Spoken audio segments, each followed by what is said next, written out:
Hello everyone, I hope you all are doing great. आपके सामने ये रीडिंग आई है और आपने इस रीडिंग को देखना सही समझा है। इसका मतलब करियर को लेकर बहुत स्ट्रेस चल रहा है। करियर वाइज आपकी लाइफ में अप्स एंड डाउन्स आ रहे हैं। आप वेट कर रहे हो किसी चीज़ के होने का और वो चीज़ टाइम ले रही है, टाइम टेकिंग लग रहा है और आपको लग रहा है कि गिव अप कर देना चाहिए या कंटिन्यू करना चाहिए।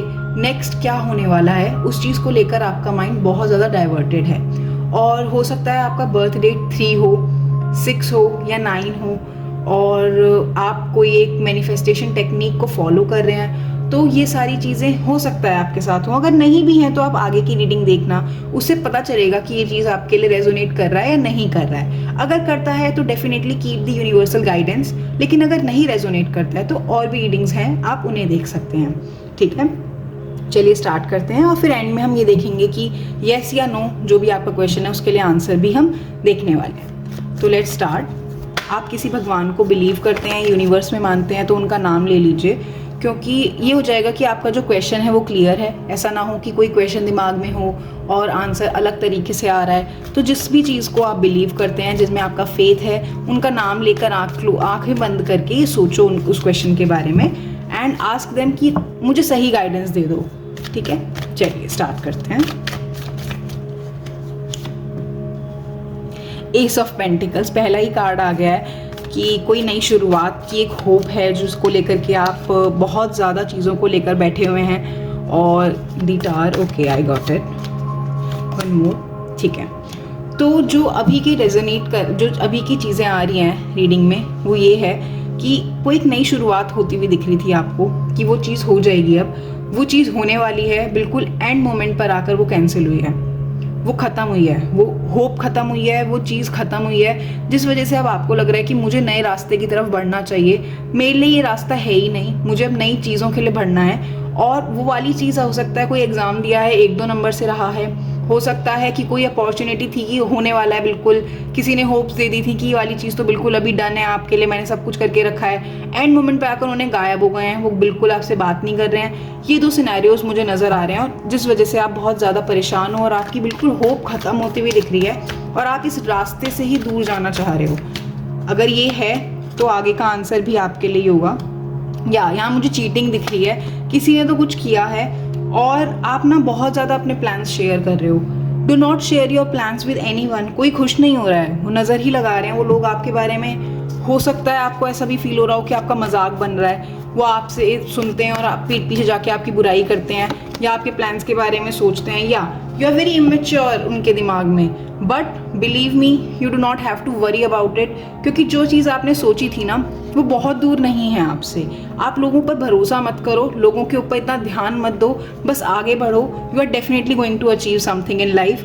जो आपने सोचा है ना उसे बहुत अच्छा आपको उस रूप में मिलने वाला है, क्योंकि आपने कभी किसी के साथ गलत किया नहीं है। लोगों ने ही आपके साथ यूज़ एंड वाला वो वाला चीज़ कर दिया कि यूज़ करा है, आपकी हेल्प लेकर आपको भूल गए हैं कि हेल्प भी करी थी आपने कभी, और आप इस चीज़ को लेकर परेशान होते हो कि यार मैंने ही तो किया था, उस इंसान ने क्यों बदले में ऐसा कर दिया।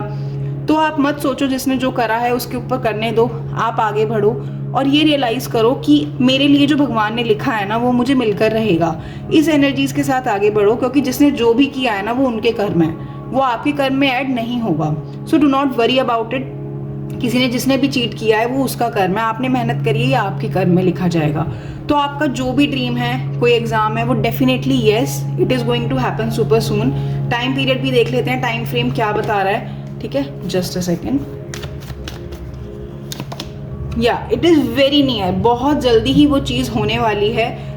मे बी 1 मंथ आप किसी कॉल लेटर का वेट कर रहे हो या कोई एक ऑनलाइन चीज़ है जिसके ऊपर आप डिपेंड कर रहे थे, वो विद इन अ मंथ वो चीज़ होती हुई दिख रही है। आप जून का टाइम मानकर चल सकते हो। या there is going to be a celebration about it.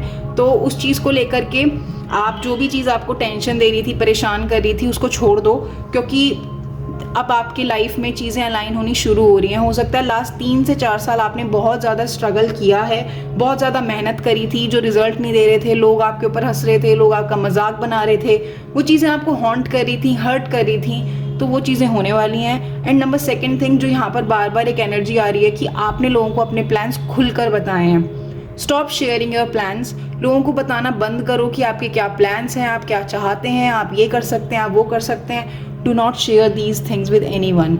उनको सुन करके अच्छा नहीं लग रहा है, वो उनको सोच करके ये सोच रहे हैं कि कब करेगा, दिखाना करके, तो वो वाली चीज़ उनके दिमाग में वो आपको जज कर रहे हैं, चैलेंज भी नहीं दे रहे हैं। चैलेंज भी एक मोटिवेटिंग चीज़ हो जाएगी, ठीक है। तो stop sharing your plans and now we will see कि आपके लिए भगवान की तरफ से क्या गाइडेंस है। जस्ट अ सेकेंड, वो कार्ड्स मैंने हटा दिए। अब हम देखते हैं आपके लिए यूनिवर्स और भगवान जी मिलकर आपको क्या गाइड करना चाह रहे हैं। Okay, the judgement.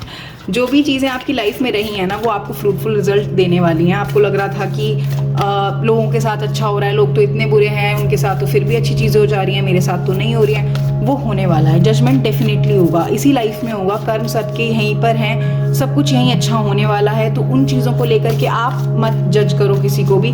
जजमेंट जिसके ऊपर है, भरोसा जिसके ऊपर है ना, वो करने वाले हैं। आपके लिए भगवान की तरफ से गाइडेंस। ओके, 2 कार्ड्स आए, 3। Okay, devil, chariot and the sun. Okay, just a second, let me think about it कि क्या है, इतने कार्ड्स क्यों दिए हैं यूनिवर्स ने। ओके, तो जो भी लोग आपके आसपास में हैं, जो सराउंडिंग में है ना लोग, थोड़ा सा उनसे बचकर रहना है। थोड़े से उनकी एनर्जीज को अपने अंदर नहीं आने देना। अगर वो नेगेटिव सोचते हैं और आप भी सोचोगे तो डिफरेंस क्या रह जाएगा। इसलिए स्टॉप जजिंग पीपल। जो वो कर रहे हैं उन्हें करने दो, अपनी मेहनत पर ध्यान दो। आपकी लाइफ में बदलाव आ रहा है, आप एक नेगेटिव पीरियड से लेकर के पॉजिटिव जोन में जाने वाले हो, तो स्टार्ट मैनिफेस्टिंग इट। आपकी कुछ भी करके करो, चाहे लिख कर करो, चाहे उसको जला दो जो लिख रहे हो, या आप स्टार्ट अफर्मिंग, सुबह उठ करके अच्छे अफर्मेशंस दो। उस नेगेटिव पीरियड से बाहर निकलने के लिए you have to take action. यहाँ एक्शन का कार्ड मुझे ये फील हो रहा है। और द सन, डेफिनेटली गवर्नमेंट से रिलेटेड कोई काम है आपका जिसको लेकर के आप परेशान हो। गवर्नमेंट कॉलेज में एडमिशन हो सकता है, गवर्नमेंट जॉब हो सकती है, गवर्नमेंट सीट हो सकती है, whatever you are planning to get, government से रिलेटेड वो होता हुआ यहाँ पर दिख रहा है। तो आंसर इज येस। और अपने लिए चीज़ों को मैनिफेस्ट अच्छे में करो। दूसरों के बुरा मैनिफेस्ट करने से अच्छा है, या दूसरों की बुरी चीज़ों को सोचने से अच्छा है कि आप अपने लिए पॉजिटिव चीज़ें मैनिफेस्ट करो। Balance spirituality and practicality. तो यूनिवर्स आपको यही बताने की कोशिश कर रहा है कि जो बैलेंस है ना आपकी लाइफ में, वो बहुत ज़्यादा ज़रूरी है। आप ये तो सोचते हो कि दूसरा इंसान गलत करता है, उसके साथ क्यों नहीं हो रहा है। आप बहुत ज़्यादा चीज़ों को लेकर के जज करने की कोशिश कर रहे हो, या जज तो रॉन्ग वर्ड हो जाएगा आई गेस। आप चीज़ों को लेकर के बहुत ज़्यादा इम्प्रैक्टिकल हो रहे हो कि आपको अभी रिजल्ट चाहिए, आपको चाहिए उसने कुछ गलत किया, उसके साथ के साथ गलत हो जाए। साथ के साथ नहीं होता है। आपने जो मेहनत करी है उसको, उसका रिजल्ट मिलने में भी तो टाइम लग रहा है ना। तो जो इंसान गलत कर रहा है, जो भी चीज़ उसने करी है, वो उसके ऊपर है, भगवान देखेंगे। आपको क्यों प्रैक्टिकल वाली चीज़ में जा करके ये सोचना है कि अभी हो जाना चाहिए। Do not think like that. Life में एक बैलेंस लाओ। You and your loved ones are safe. और हो सकता है आपको टेंशन हो कि पेरेंट्स की एज हो रही है, मैं कर पाऊंगा या नहीं, सब कुछ हो जाएगा। Do not worry, do not panic, do not stress. कोई भी आपको चीज़ें होती हैं, मैनिफेस्ट करने में ज़्यादा एनर्जीज लगाओ, क्योंकि आपके अंदर एक मैनिफेस्टेशन ज़ील है, तो उसको यूज़ करो। Dough not think of other people. That's about your reading for career. अगर आपके साथ रेजोनेट करी है तो डू लेट मी नो। अगर नहीं करी है तो मैं नई रीडिंग्स भी लाऊंगी, आप उन्हें देख सकते हो। और अगर आपको पर्सनल रीडिंग चाहिए तो first reading is free for everyone, तो आप मेल कर सकते हैं। And that's all. I hope आप सब अचीव करें जो आप सोच कर बैठे हैं। Thank you so much.